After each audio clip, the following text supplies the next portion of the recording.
எங்க சொல்றாரு அவரு? அவரு சொல்லிட்டாரு. நாம் தான் முதல் இடத்துக்கு வர போறோம். நாம தான் ஆளுங்கட்சி. இப்போ வந்ததே அவருக்கு பெரிய விஷயம்.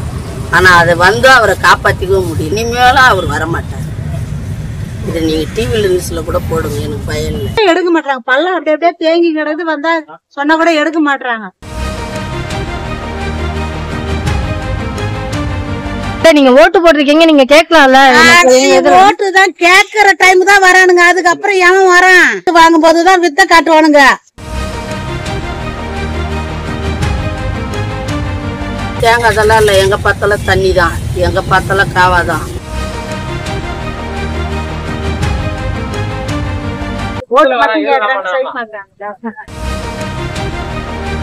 வரி, தண்ணி வரி, ட்ரைனேஜ் வரி, எல்லா வரியும் கட்டின்னு வரோம். ஒண்ணுமே பதில் சொல்ல மாட்டாங்க. போனெல்லாம் எடுப்பாங்க, அதை வரமான்னு சொல்லுவாங்க. ஆனா வரமாட்டாங்க. விதவை காசு வரல.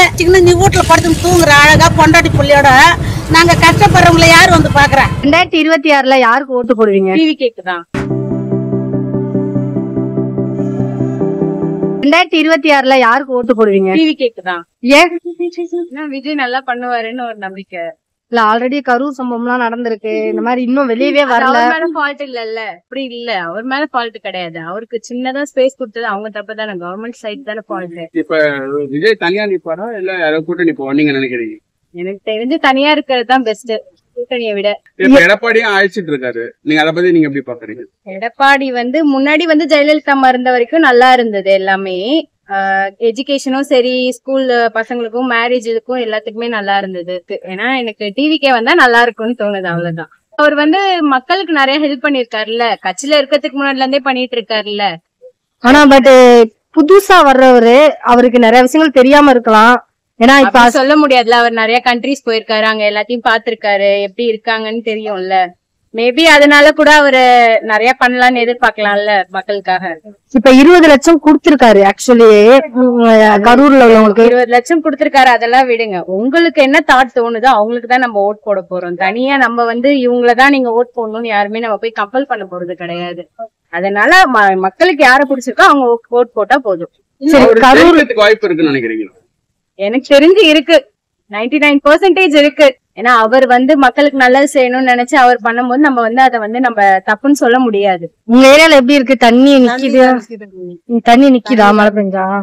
Okay okay. ட்ரைனேஜ் தண்ணி வடிகால் எல்லாம் போட்டாங்களா? போட்டாங்க. திருப்பி தண்ணி திறந்து விட்டுறாங்க. அது பாட்டு தண்ணி போய்கினே இருக்குது. தண்ணி சரியா மூடல. பாட்டு அங்கங்க பள்ளமா தண்ணி போய்கிட்டு தான் இருக்கு. இல்ல, இப்ப அரசாங்கம் இவ்வளவு கோடி ரூபாய் செலவு பண்ணி சரி செய்யணும் சொல்றாங்க. அந்த பலன் ஏதாவது தெரியுதா? எங்க செய்யலையே. இப்போ உங்க ஏரியாவுல இவ்வளவு தண்ணி நிக்குது, நீங்க கால் பண்ணி இன்ஃபார்ம் பண்ணா உடனே ரெஸ்பான்ஸ் பண்றாங்களா? இல்ல அந்த வரமாட்டாங்க. எடுக்க மாட்டாங்க. பள்ளம் அப்படியே அப்படியே தேங்கி கிடக்குது. வந்தா சொன்னா கூட எடுக்க மாட்டாங்க. போய் வரேன்னு சொல்றாங்கம்மா. எடுக்க மாட்டாங்க. எங்க ஏரியா தண்ணி இருக்கு, ஆனா எடுக்க மாட்டாங்கம்மா. ஆனா அதுவா போனாதான் அரசாங்கம் என்னென்ன ஸ்டெப் எடுக்கணும்னு சொல்றீங்க? தண்ணி எடுக்கணும் இல்ல, கிளீனா இருக்கணும் இல்ல, செய்ய மாட்டாங்கல்ல. இல்ல, உங்களோட கோரிக்கை என்ன வைக்கிறீங்க? அதாவது ஒண்ணும் இல்ல, அங்க ஏரியா சுத்தமா இருக்கணும், இதுவா இருக்கணும். குப்பைங்கெல்லாம் நிறைய இருக்கு. அது சரி அந்த கார்பரேஷன் தண்ணி விடுறாங்க. அது பாட்டு சாயங்காலத்துல திறந்து விட்டுறாங்க. அது பாட்டு போய்கினே இருக்குது. மூடவே மாட்டாங்க. அது லிமிட்டா விட்டா லிமிட்டா இது பண்ணலாம் இல்ல. தண்ணி வேஸ்ட் பண்றாங்க அவங்க கார்பரேஷன் தண்ணி. இது பண்ணிட்டாங்க. குப்பை சரியா எடுக்க மாட்டாங்க. உங்களோட கவுன்சிலுக்கு எல்லாம் போன் பண்ணா நல்லா ரெஸ்பான்ஸ் பண்றாங்க. எங்க போன் பண்ணா எங்க வரன்றாங்க, அனுப்புறாங்க. இல்ல, அந்த மாதிரி டைம்ல அந்த துப்புரவு பணியாளர் தான் அது இதுன்னு கிளீன் பண்றது. ஒரு வராங்கம்மா, ஒரு ட்ரிப் வராங்க, எடுக்கிறாங்க. நோண்டு விட்டு அவங்க பண்ணு உட்காந்து புளி நிறைய தோண்டி அப்படியே மூடாமே போட்டுறாங்க. கொஞ்சம் திறந்து விட்டுறாங்க. மதுரவாயல் சீமாத்தம்மா நகரு நேரு தெருவுல இருந்து வர மார்க்கெட்ல வியாபாரம் பண்றேன். ரொம்ப தண்ணியா இருக்கு. போக்குவரத்து போக முடியல, வர முடியல. இங்க ஒண்ணுமே செய்ய முடிய மாட்டேங்குது.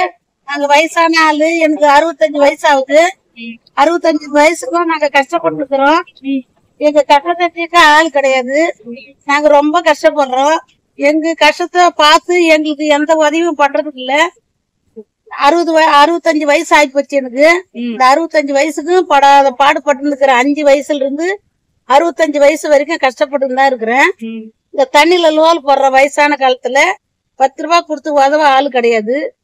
மழை பெஞ்சா உங்க வீட்டுக்கிட்ட ஆகட்டும், நீங்க வரும்போது ஆகட்டும், சிரமங்கள் எவ்வளவு? தண்ணி போதுங்களா? தண்ணி அப்படியே நிக்குது, குட்டை குட்டையா நிக்குது. ரோட்ல தண்ணி போறதுக்கு முடியலையே. நேத்தெல்லாம் எவ்வளவு தண்ணி இந்த இடமெல்லாம் இருக்கு, மேலேயே ஏறி வந்துடுச்சு தண்ணி. அந்த மாதிரி இருந்தது நேத்து மழையில. இப்ப நீங்க இருக்கிற இடத்துல வந்து இப்ப இந்த மழை டைம்ல எல்லாம் ரொம்ப கஷ்டமா இருக்குமா? கஷ்டமா இருக்குது. ரோட்ல வர்றதுக்கு முடியல, ரோடு சரியா போடல, ரோடு எல்லாம் தண்ணியா இருக்குது. நாங்க சீமாத்தம்மா நகர்ல ரொம்ப கஷ்டம். இந்த கோயிலுக்கு எதிரில ரொம்ப தண்ணி நிக்குது, சீர் பண்றதுக்கு ஆளே வரமாட்டாங்க. போன் பண்ணி கேட்க வேண்டியதானே? யார கேக்குறது? எத்தனை வாட்டி போன் பண்றது, எத்தனை வாட்டி கேக்குறது? யாருமே வந்து தக்க பதில் செய்யல. அது அப்படியே பள்ளமா கிடக்குது ரோடு எல்லாம். இல்ல பாட்டி, நீங்க ஓட்டு போட்டிருக்கீங்க, அப்ப அவங்க தானே ரெஸ்பான்ஸ். ஆடோ, என் ஓட்டு வாங்குற தம்பிங்க அந்த ஓட்டு வாங்கும் போதுதான் வித்த காட்டுவானுங்க. அதுக்கப்புறம் வித்த காட்டுறதுக்கு வரவே மாட்டானுங்க. தேவாரன்னு அதுக்கப்புறம் சான்ஸே கிடையாது. அவனுங்க வந்து பாக்குறதே கிடையாது. ஆமா, இல்ல கவர்மெண்ட்ல இருந்து 4000 கோடி ஒதுக்கி இருக்காங்க. தண்ணி வந்து வெளிய தேங்காம பூமிக்கு அடியில போறதுக்காண்டி வடிகால் அமைச்சிருக்கோம், 4000 கோடி செலவு பண்ணிருக்கோம்னு சொல்லிருக்காங்க. ஒரு வாரமா ஸ்டார்ட் ஆயிருக்குது மழை, தண்ணி அவ்வளவு நிக்கல. இன்னைக்கு 3 நாளா தண்ணி நிக்குது. அங்கங்க தண்ணி நின்னு தான் இருக்குது. தோண்டி இருக்கிறாங்களா கொசரம் கோயிலுக்கு எதிரிலேயே தோண்டி இருக்காங்க. அதெல்லாம் சரி பண்ணல ஒன்னும். யாரும் விழல. உள்ளதான் வந்து 2-3 பேர் விழுந்து ரொம்ப கஷ்டப்பட்டு போனாங்க. நாங்க சொல்லதான் செய்யணும், வேற என்ன பண்ண முடியும் எங்களால? இல்ல நீங்க ஓட்டு போட்டிருக்கீங்க, நீங்க கேட்கலாம்ல. ஓட்டு தான் கேக்குற டைம் தான் வரானுங்க. அதுக்கப்புறம் எவன் வரான்? சரி, எவனுமே வரமாட்டான். இந்த மாதிரி பிரச்சனை வருதுனால கவர்மெண்ட்டுக்கு ஒரு கோரிக்கை வைக்கணும். நீங்க என்ன சொல்ல வரீங்க? எந்த கோரிக்கை வச்சாலும் அந்த நிமிஷம் தான் அவங்க வந்து கதை பேசுறது. அதுக்கப்புறம் சான்ஸே கிடையாது அவங்க வர்றதுக்கு.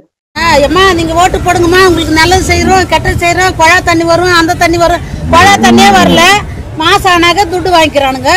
அது எங்க போறது? நாங்க கிணறு எடுத்து போர் எடுத்து தண்ணி எடுக்கிறோம், குழா தண்ணியே வரல, அதுக்கு வரி வாங்குறானுங்க. வரி, தண்ணி வரி, ட்ரைனேஜ் வரி, எல்லா வரியும் கட்டின்னு வரோம். ஒண்ணுமே பதில் சொல்ல மாட்டாங்க. 10 ரூபாய் குறைக்க மாட்டாங்க. வீட்டு வரியில 1000 ரூபாய் கட்டின இடத்தெல்லாம் 4000 வருது. இப்போ எங்க இருந்து கட்டுறது? நாங்க ஏழை பழங்க இந்த மாதிரி மழையில கஷ்டப்பட்டு. உங்களுக்கு மாசம் வருமானம் எவ்வளவு வரும் பாட்டி? எங்க வருது வருமானம்? ஒரு 100 ரூபாய் கிடைக்கிறதுக்கே இந்த கஷ்டப்பட்டுக்கிறோம். அந்த கஷ்டத்துக்கு என்ன உருன்னு கேக்குறதுக்கு ஆள் இல்ல. கவர்மெண்ட் என்னதான் ஸ்டெப் எடுக்கணும் சொல்றீங்க? என்ன ஸ்டெப் எடுக்கணும்? தண்ணி வசதி காட்டணும், மறுபடியும் வந்து ரோடு வசதியா இருக்கணும், தண்ணி நிக்காத போயிடணும். மக்கள் வயசானவங்க தத்தல் போட்டு நிக்கிறாங்கன்னா அவங்களுக்கு உதவி பண்ணணும். அதெல்லாம் செய்யலனாக்கா அப்புறம் கவர்மெண்ட் எதுக்கு? உங்களுக்கு எங்க சொல்றாரு அவரு? அவரு சொல்லிட்டாரு. இல்ல பாட்டி, நீங்க கஷ்டத்துல இருக்குன்னு சொல்லும் போது உங்களுக்கு மகளிர் உதவி தொகைன்னு மாசம் கொடுக்குறாங்க, அது வருதா? இல்ல சாமி, நான் இன்னமும் கவர்மெண்ட்ல இருந்து 1 ரூபாய் என் கையால வாங்க மாட்டேன். உழைச்சு சம்பாதிக்கிறது போதும்னு நினைச்சுன்னு இருக்கிறேன் ஐயா. இல்ல எதுவுமே. நான் இது வரைக்கும் நான் 2-3 இடத்துல எழுதி போட்டேன். சும்மா வான்னு சொல்றாங்களே கொசரம் இன்னும் ஒரு ஸ்டெப் எடுக்கல. அட போடா, இதுக்கு போய் நின்று கிடக்குத, போய் 100 ரூபாய் சம்பாதிச்சாக்க நம்ம பொழப்பு போவோம் அப்படின்ட்டு வந்துடுறதாகுது. எத்தனை வாட்டி போறது ஒரு மனுஷங்கிட்ட, ஒரு ஆபீஸுக்கு எத்தனை வாட்டி போய் நடந்து பார்த்துட்டு தான் வந்துட்டேன். விதவை காசு வரல. எங்க வீட்டுக்காரர் செத்து 4 வருஷம் ஆச்சு. இந்த 4 வருஷமா 4 பைசா கொடுக்கல. தரன்ட்டு ஏமாத்துறானுங்க வீட்டாண்டுக்கிற கமிஷன் எல்லாம். அட போடா, காசு எதிர்பார்க்க முடியாது அப்படின்னு கண்டிப்பா கொடுத்தேதான். எதை குடுக்கறாங்க? எந்த கவுன்சிலர் கிட்ட போய் சொன்னாலும் எதை 1 ரூபாய் கண்ணு மேல வைக்கிறது கொடுக்க மாட்டானுங்க. அவனுங்க வந்து இந்த ஓட்டு வாங்குற டைம்ல 150 கொடுத்தாக்கா அது நான் வாங்கவே மாட்டேன். நான் ஓட்டு விக்கிற மாதிரி ஆயிடும்டா, நான் வாங்க மாட்டேன்டா அப்படின்னு சொல்லிடுறது. எங்க வீட்டுக்காரர் வாங்கினாலுமே நான் திட்டுவேன். அந்த மாதிரி எல்லாம் காலத்தை ஓட்டினேன். இந்த பொழப்பை நம்பிதான் நாங்க வழி நடந்துன்னு இருக்கிறோம். இந்த பொழப்பு நடக்கிறதுக்கு இங்க தண்ணியில லோல் போட்டு லோல் போடுறோம். நடபாத வியாபாரிகளுக்குன்னு லோன் தராங்க, நிறைய விஷயங்கள் செஞ்சிருக்காங்கல்ல. எதை செய்யறாங்க சொல்றாங்களே கோசரம் எங்க செஞ்சிருக்கிறாங்க? உங்களுக்கு எதுவுமே செய்யல நம்ம சொல்ல முடியுமா? நான் எதுவுமே செய்யலன்ட்டு நான் யாரையும் குறை சொல்ல விரும்பல. நீ பார்த்து செய்யணும் தான் நான் சொல்றேன். இருந்தாலும் யாரு எப்படின்றது நீ வந்து நடைமுறையில பார்த்து செய்யணும் தான் நான் சொல்லி நிக்கிறேன். நீ சும்மா உங்ககிட்ட பணம் கொடுத்து அனுப்புற, நீ பணத்தை வச்சுக்கின்னு நீ வீட்டுல படுத்து தூங்குற அழகா பொண்டாட்டி பிள்ளையோட. நாங்க கஷ்டப்படுறவங்கள யாரு வந்து பாக்குற? நீ சொல்லிதான் அனுப்பிடுற. வேற என்ன செய்யறது? நாங்க யாராவது ஒருத்தர் ஜெயிச்சு நல்லா இருக்கட்டும் தான் நம்ம நினைக்கிறோம். அடுத்தவங்க கஷ்டத்தை நீங்க நினைக்க மாட்டீங்களே. யார் வந்தா என்ன, மக்களுக்கு நல்லது செய்யணும்ல. யார் வந்தாதான் என்ன, கஷ்டப்படுறீங்க வரீங்க தப்பு இல்ல, இருந்தாலும் அடுத்தவங்க கஷ்டத்தை நினைச்சு பார்த்து வாழுங்கன்ற நானு. அன்னபுரம். எந்த ஏரியால இருந்து வரீங்க? நானா கட்டகி நகர்ல இருந்து வரேன். கண்ணகி நகர்ல இருந்தா. ஓகே. மழை பெஞ்சிருக்குல, தண்ணி ரொம்ப நிக்குதா? எப்படி இருக்கு உங்களுக்கு? அங்க இருந்து இங்க வர்றதுக்கு ரொம்ப டிராபிக் ஜாம் ஆகுது. தண்ணி அங்க நிக்குது. ரெண்டாவது இங்க வந்து வியாபாரம் பண்ணும் போது மழை பெஞ்சா முட்டி அளவுக்கு தண்ணி இருக்கும். இங்கேயே இருக்கும். தண்ணியிலேயே தான் உட்காந்து வியாபாரம் பண்றோம். டிராபிக் நிறைய இருக்கு. இங்க இருந்து போறதுக்கே ஊருக்கு போற மாதிரி இருக்குது இந்த ஏரியா. அதனாலயே நாங்க வந்து டெய்லியும் பயணம் பண்றது இல்லை. 3 நாளைக்கு ஒரு வாட்டி, 4 நாளைக்கு ஒரு வாட்டி. அரசாங்கம் 4000 ரூபாய் செலவு பண்ணி மழைநீர் வடிகால் பண்ணியிருக்கோங்க சொல்றாங்க. அது உங்களுக்கு அந்த அளவுக்கு மழை நிக்க தண்ணி தேங்காத இருக்கா? தண்ணி தேங்காதெல்லாம் இல்லை. எங்க பார்த்தாலும் தண்ணி தான், எங்க பார்த்தாலும் காவாதான். தண்ணி தேங்காதெல்லாம் இல்லை. கொசு வேற அதிகமா இருக்குது. நைட்ல தூங்க முடியல. கொஞ்சமா இருந்த கொசு இப்ப நிறைய ஆயிப்போச்சு இந்த தண்ணி நிக்கிறதுனால. அப்பா இப்பெல்லாம் ஏதாவது பிரச்சனை அப்பா ஆக்ஷன் எடுக்கிறாங்க. அப்பா இது சரி. நீங்க உங்க கவுன்சிலர் இவங்களுக்குலாம் கால் பண்ணி சொன்னா உடனே வந்து எல்லாமே சரி பண்ணி கொடுக்குறாங்கன்னு சொல்றாங்க. அதெல்லாம் யாரும் ஒருத்தரும் வர மாட்டாங்க. இல்ல நீங்க ஓட்டு போட்டிருக்கீங்களா, நீங்க கேட்கலாம்ல. நான் எங்க ஏரியால இவ்வளவு தண்ணி நிக்குது, நீங்க வந்து சரி பண்ணி கொடுங்கன்னு சொல்லி கேட்கலாம்ல. போனெல்லாம் எடுப்பாங்க, அதை வரமான்னு சொல்லுவாங்க. ஆனா வரமாட்டாங்க. போன் எடுத்தா கால் பண்ணாக்கா பேசுவாங்க, இதை வந்துக்கிட்டே இருக்கிறம்மான்னுவாங்க. ஆனா வரமாட்டாங்க. இந்த ஆட்சி உங்களுக்கு எப்படி இருக்குண்ணா? 4.5 ஆண்டு ஆட்சி உங்களுக்கு நல்ல விதமா இருக்கா? கிடையாது. எந்த திருப்தியுமே இல்லை எங்களுக்கு. நீங்க திமுக 2026ல திமுக ஆட்சிக்கு மறுபடியும் வரும்னு நினைக்கிறீங்க? வராது. உங்க ஓட்டு யாருக்குமா? நான் ஜெயலலிதா அம்மாவுக்கு போடுவேன், இல்லைன்னா எம்ஜிஆருக்கு போடுவேன். அதே மாதிரி ஓட்டுக்கு காசு கொடுத்தாலும் நான் வாங்க மாட்டேன், புடவை கொடுத்தாலும் வாங்க மாட்டேன், சாப்பாடு பிரியாணி கோட்டர் கொடுத்தாலும் வாங்க மாட்டேன். என் சொந்த செலவில் போய் ஓட்டு போட்டு வருவேன். என்னையே வந்து நிறைய பேர் கூப்பிடுவாங்க, அந்த இடத்துல காசு தராங்க வா அவங்களுக்கு ஓட்டு போடுன்னு கூப்பிடுவாங்க. ஆனால் நான் வரேன்னு சொல்லுவேன், ஆனால் போக மாட்டேன். யார் போடுறாங்களோ யார் வாங்குறாங்களோ நான் ஜெயலலிதா அம்மாவுக்கு தான் போடுவேன். பாருங்க எம்ஜிஆர் பேர்.